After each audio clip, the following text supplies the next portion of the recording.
చిన్న రూమ్ లో ఉండి తన ఒరిజినల్ కంటెంట్ క్రియేట్ చేస్తూ బాగా ఫేమస్ అయ్యాడు. ఈ మధ్య రీల్స్ కూడా బాగా వైరల్ అవుతున్నాయి. తనవి సురేష్ ఉన్నారు కదా మనతో. ఏం చేస్తుంటారు చెప్పండి? ఇంజనీరింగ్ డిపార్ట్మెంట్ లో వెల్డర్ గా చేస్తున్నా. తన ప్రాపర్టీస్ చూసారా? ఒక 4-5 విగ్గులు, అవన్నీ కాస్ట్యూమ్స్ అనమాట. ఆ కాస్ట్యూమ్స్ ఎక్కడ కొనుక్కున్నారు? ఆ కాస్ట్యూమ్స్ అన్ని బెంగళూరులో సెకండ్ హ్యాండ్ మార్కెట్ లో తీసుకున్నా. ఇప్పుడు ఊరికే ట్రై చేద్దాం, కొత్త బట్టలు తీసుకునే అంత ఇది లేదు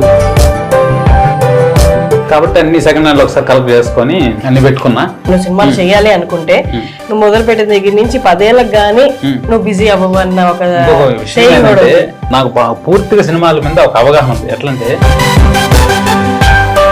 నేను పెద్ద మంచి టాలెంట్ ఉన్న వాళ్ళు కూడా బయట తిరుగుతున్నారు. ఇంతమందికి మారింది, ఇంతమంది డబ్బులు జనరేట్ చేసుకుంటున్నారు, ఫ్యామిలీని చూసుకోగలుగుతున్నారు కదా. ఏమనిపిస్తుంది అసలు అప్పుడు తిట్లకి?